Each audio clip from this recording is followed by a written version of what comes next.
অনেকে প্রশ্ন করছো যে ভাইয়া আমি এত মার্কস পেয়েছি, আমি কি এই ইউনিভার্সিটিটাতে ভর্তি হতে পারবো, বা আমি কি আদৌ কোনো ইউনিভার্সিটিতে ভর্তি হতে পারবো।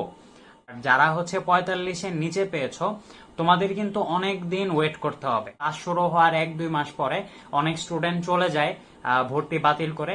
তখন কিন্তু অনেক কম স্কোর পাওয়া স্টুডেন্টকেও তারা তাদের ফ্যাকাল্টিতে, তাদের ডিপার্টমেন্টে ভর্তি করায়। শেষমেশ দেখবে যে তোমার চেয়ে অনেক কম স্কোর পেয়েও কিন্তু অনেকে পাবলিক ইউনিভার্সিটিতে ভর্তি হয়ে যাবে। কিভাবে ভর্তি হবে? কারণ সে অ্যাপ্লাই করে রেখেছিল। আসসালামু আলাইকুম সুপ্রিয় শিক্ষার্থী বন্ধুরা, আজকে গুচ্ছ ভর্তি পরীক্ষার মার্কস দেওয়া হয়েছে। তো আমরা যেটা এক্সপেক্ট করেছিলাম যে মার্কস এবং পজিশন দুইটাই দেওয়া হবে, বাট শুধুমাত্র মার্কস দেওয়া হয়েছে পরীক্ষাটার মধ্যে। তো গুচ্ছ ভর্তি পরীক্ষা নিয়ে তোমাদের জন্য আগেও অনেকগুলো ভিডিও বানিয়েছি, এবং আজকের ঘটনার পর যেটা মনে হচ্ছে যে তোমাদের জন্য আরো অনেকগুলো ভিডিও আমার কিন্তু বানাতে হবে।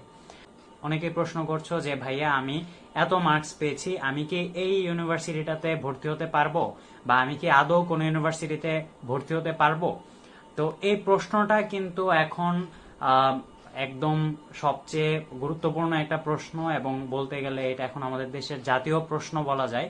তুমি একটা নির্দিষ্ট মার্কস পেয়েছো, এখন তুমি একটা নির্দিষ্ট ইউনিভার্সিটির একটা নির্দিষ্ট সাবজেক্ট পাবে কিনা সেটা অনেকগুলো ফ্যাক্টরের উপর ডিপেন্ড করছে। তবে তোমাকে একটা বিষয় আগেই খুব ভালোভাবে বুঝতে হবে যে এবারের যে সিস্টেমে রেজাল্টটা দেওয়া হয়েছে এটা কিন্তু অন্যান্য বারের চেয়ে একদম আলাদা।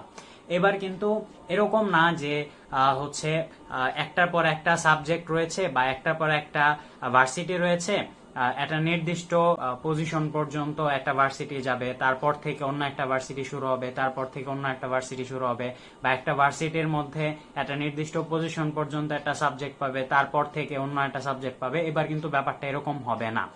এবার তোমাকে যেটা করতে হবে, তোমার মার্কের এগেনস্টে একদম স্পেসিফিক ভাবে বিভিন্ন ইউনিভার্সিটিতে তোমাকে অ্যাপ্লাই করতে হবে।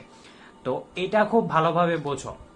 যারা হলো 60-এর উপরে পেয়েছো, 60, 65, 70 পেয়েছো, তাদের জন্য আলহামদুলিল্লাহ, তারা হয়তোবা খুব ভালো একটা ইউনিভার্সিটির ভালো একটা সাবজেক্টে পড়ার সুযোগ পাবে। এখন সমস্যা হচ্ছে তাদের যারা হলো 45-এর নিচে পেয়েছো, যারা 45 থেকে 60 পর্যন্ত পেয়েছো, তাদের হয়তো বা একটু অপেক্ষা করতে হবে ভালো একটা সাবজেক্ট বা ভালো একটা ইউনিভার্সিটি পেতে। বাট যারা হচ্ছে 45-এর নিচে পেয়েছো, তোমাদের কিন্তু অনেক দিন ওয়েট করতে হবে। হ্যাঁ, তোমরা এখনই আশা ছাড়বে না। 45 থেকে যত কমই হোক তোমার স্কোর যদি 35ও হয়ে থাকে, তারপরেও তুমি এখনই আশা ছেড়ো না। কারণ হলো গিয়ে এরকম একটা সময় আসবে, তুমি যদি একটা ইউনিভার্সিটিতে অ্যাপ্লাই করে রাখো, এরকম একটা দিন আসতে পারে যে আজকে থেকে 6-7 মাস পরে হলেও তোমাকে ওই ইউনিভার্সিটিতে কিন্তু কল করতে পারে।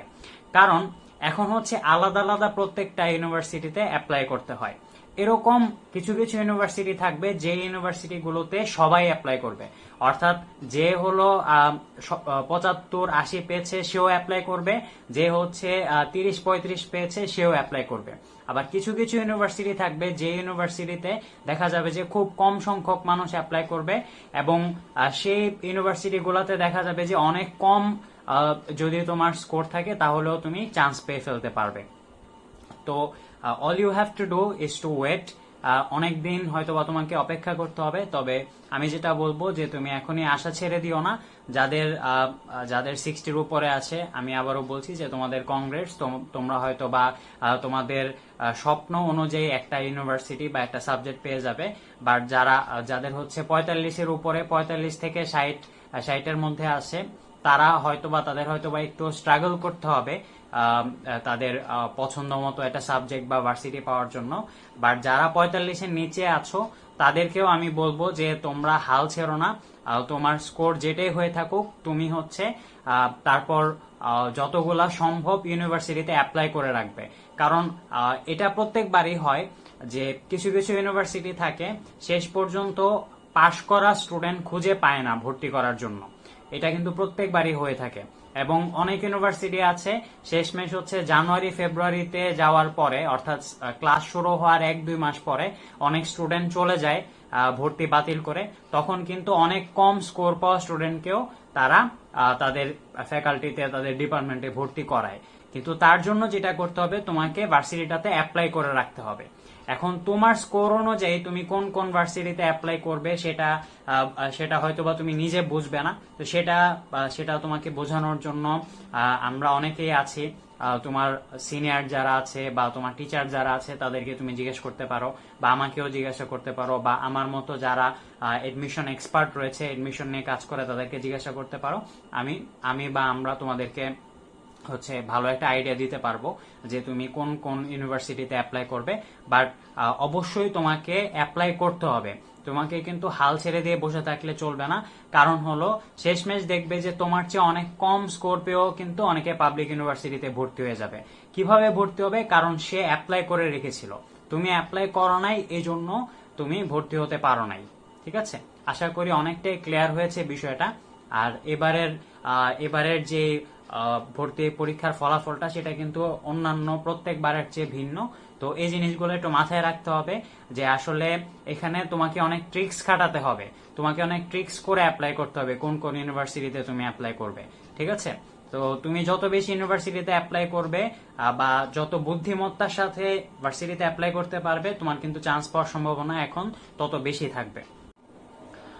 যাদের স্কোর 60-র উপরে আছে, তো তারা যদি মনে করো যে তোমরা পড়াশোনা করতে করতে আসলে আর নিতে পারতেছো না বা তোমাদের শরীর আর সহ্য করতে পারতেছে না, তাহলে চাইলে তোমরা একটু রেস্ট নিতে পারো, কয়েকদিন একটু হাওয়া লাগাতে পারো শরীরে।